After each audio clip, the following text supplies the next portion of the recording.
Hey there, fellow classic comic collectors. As always, I'm Scott Harris King, and today I'm very excited because I've completed not one but two huge quests that I've been working for 15 years on, and they're finally both done here at the same time. So this is a very special episode. I want to apologize first of all. I do not have the time for a quest graphic. I've had some switched computers and I'm having some trouble finding it, so it's not going to be there. But imagine in your head me saying it's time for a quest. Because it's time for a quest, it's time to finish a quest. In fact, these are the last quests that I have to finish. So I want to talk a little bit before I get into the quest, just a few things coming up. I've been super busy with my Kickstarter for the latest issue of my series, The Crimebusters, which I write and draw and self-publish. I've got the links down below. Just a few days left. We're going to have a live stream for the closeout party on Thursday, so I'm going to have that up here as well, so you can watch that. I think it's going to be at 7 o'clock. If I remember correctly, you can see the time. So I've just been so busy with that I haven't really had full time to do some of the stuff I wanted to do here on the YouTube channel. But that's about to end, and so I just want to talk a little bit some of the stuff that's coming up after this. I still have some more haul videos and some more store visits that I've already recorded, which I'll be getting out. I also have several more origin stories that have already been recorded, and I apologize to the people that I interviewed. It's been quite a while for some of those people since I recorded them. I've just have to edit them together, and I just have not had the time to do that. But we got some more origin stories episodes coming up. You'll probably be seeing some more videos about the making of stuff because I do have more Kickstarters coming up, more comics that I'm making, and I always try and give an insight to the process. So we'll be bringing you through the fulfillment process of Crimebusters 4, unboxing when it comes in and just how that all works. So there'll be more of those. Might be some more interviews with other creators, that sort of thing. And I also wanted to mention that, as you know, I just had a big collection sort of reorganization at the end of last year where I sold off several thousand comics, probably 3,000 or so. And I used that money to buy a bunch of keys and stuff that I wanted to kind of focus my collection. Well, we're going to be entering another phase of the reorganization, which is a bit different. This time around, I'm actually going to be selling off a bunch of bigger ticket books. And I'm going to do a whole video about that when I do that. Again, we're sort of honing in on the collection, and this is for a little bit different reasons. So I'll talk about that in a separate video. Expect that sometime soon. Finally, I haven't forgotten the trade videos either. I've recorded the next round of the Great Dollar Bin Trading Challenge probably 3 months ago now. That video has been ready to go.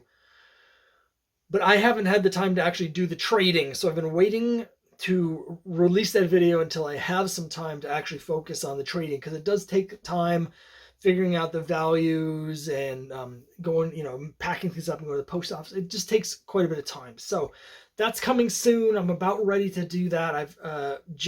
I have completed one trade that has been on hold for like 2 months for the next round. And so now that that's out of the way, I can sort of unclog everything and get going. So that's some of the stuff you have to look forward here in the future. I've got a bunch of cool stuff planned here on the channel, a lot of stuff I want to talk about.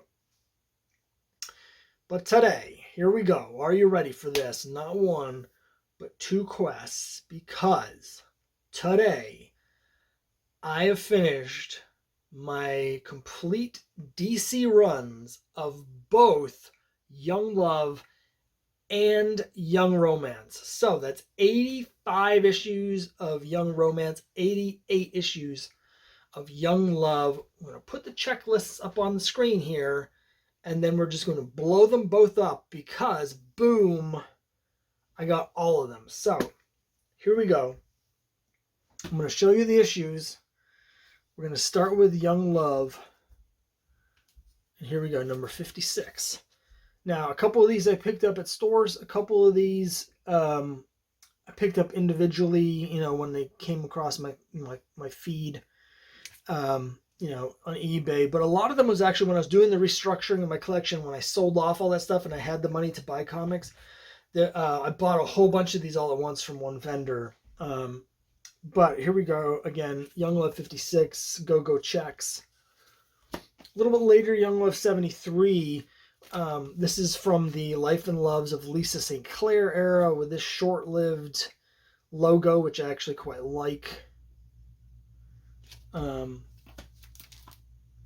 74. I'm a big fan of this series. You know I like the soap operas, the ongoing soap operas. This is one of my favorites. 88. Speaking of short-lived logos, I do not like this one. This, though, is one of the 25-cent, big 25-cent giant-size issues. These are a little bit harder to find. Here's one that I overpaid for. Number 94. It's got foxing. It's not in very good shape, but man, I had a real issue finding a copy of this. For months, there was only one copy on eBay, and it was completely split down the spine. And I finally saw this, and it was like $20, and it's not worth that much, but it was the only one. And I bought it, and then like the day after I bought it, like 2 more copies came up that were nicer and cheaper, and that's always how it works, right? But anyway, it doesn't matter now because I finally have it. 94. Yeah, I love the big 52, the big 48-page giants. Love the design. The only thing that I don't love is this logo. They did keep that logo for a little while after the end of the giant era, and here is issue 98, where they had, when they went to the double bullets, they had this little banner across the top just for a couple months before they got rid of that, because it really clutters things up. You want to take this logo and you want to move it right up here, right? But I do like that for the romance books, instead of the second bullet, they had the heart. A lot of these covers are by J. Scott Pike. I think this is a Pike cover. It could be Cardi, but I think it's Pike. It could be neither. And this has the Mark Says in it. So, those are the last issues of Young Love that I was missing.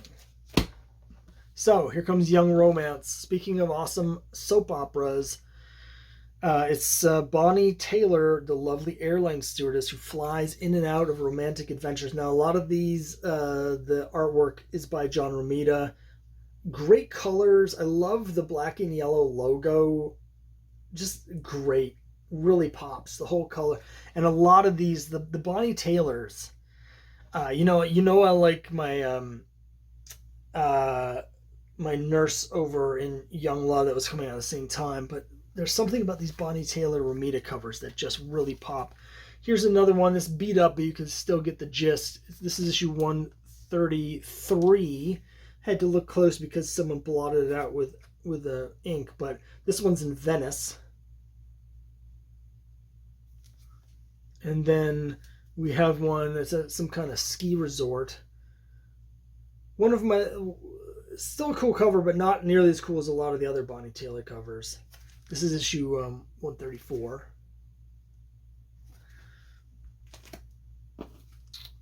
Here, Gene Colan on this one. And it's issue 138. This one's really trash. This is really beat up. Can a girl build her happiness on the broken dreams of another girl? Read Bonnie Taylor's latest romance, Forever Is Not Today. It sounds like a James Bond story. Gene Colan. This one's interesting. It's 141. Now, there's a couple interesting things about it. This is, she'd do anything to attract a man's attention. Read what happens to the girl they called Funny Bunny. Now, first of all, go check. Second of all, we're clearly in a different, even though it's just a couple issues later, a different era in terms of, they have this, hippie, not hippie, but sort of Beatles looking mod, I guess, guy, a lot of sort of mid-60s feel as the previous issues felt older. But specifically, Funny Bunny, you're the wildest. You and those kooky clothes are the life of the party.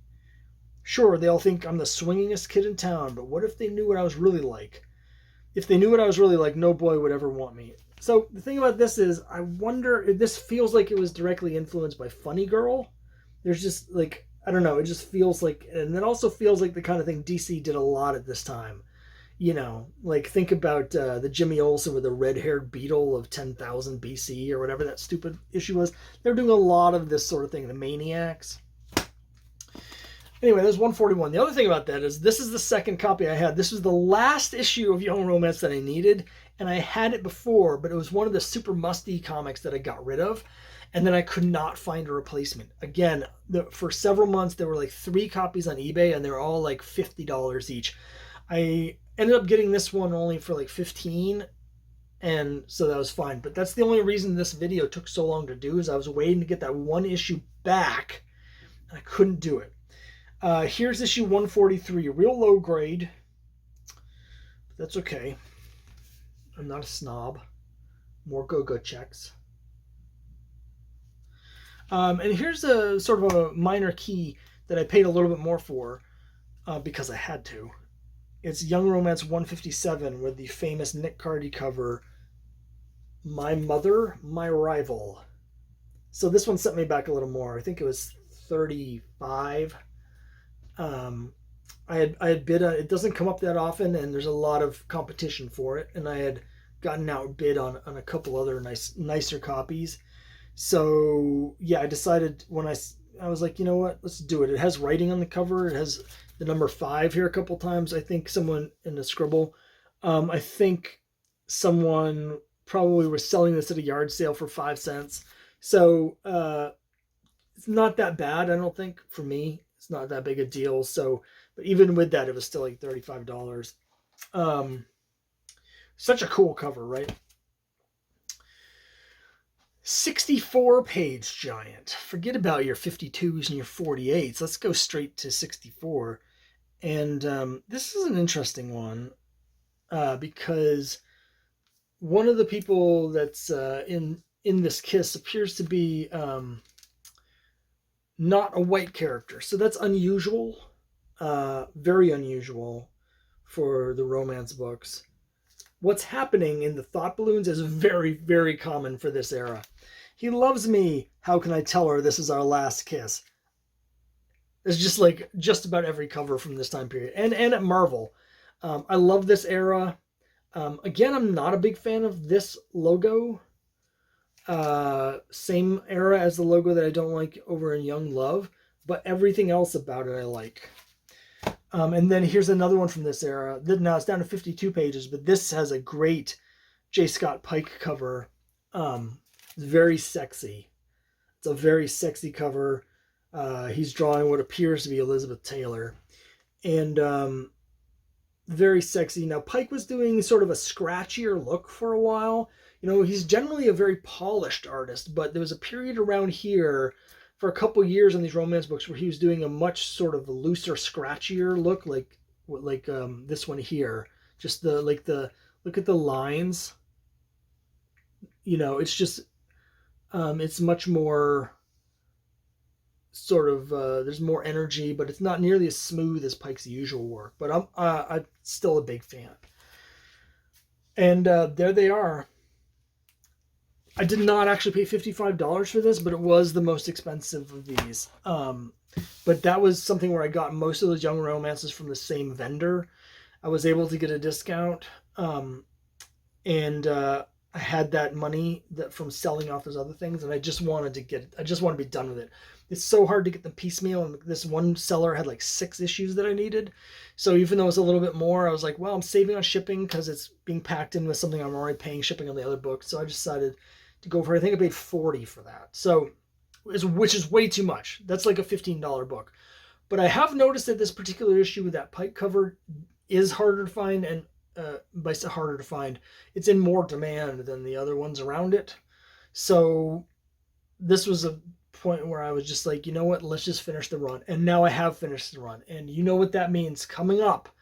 I didn't mention at the beginning because I wanted to save it as a surprise for the end. But now that I've completed these runs, we're going to have something that I don't think you're going to see on anyone else's channel. I'm going to do some complete run madnesses soon, where I bring you through the entire complete run of both Young Romance and Young Love at DC. Complete runs of both. So that's coming up soon. I'm not sure exactly how soon, but sometime in the near future, I'm gonna bring out the whole run, and we're going to go issue by issue through the whole thing so you can see what a complete run of those looks like. So very excited. I'm excited to finish my Kickstarter and not have to do that every day because it's very tiring, but I'm just excited to get back into the swing of things. And I've been working on these runs since the late aughts. I really started getting the romance stuff in like 2007, 2008. And Young Love was the title that I started with. And so it's been very slow piecing it together. Obviously, the last 3 years, I've really been focusing on the romance books. But now I'm very excited. And as you know, when I was sort of streamlining my collection, I decided not to put together complete runs of all the DC books and just focus on the keys and the cool covers and the stories that I wanted here and there. But the exception to that was I wanted to put together both of these complete runs, and now they're done. So excited. I can't wait to show you the complete runs of those. So let me know what you think down below. And I'll see you next time.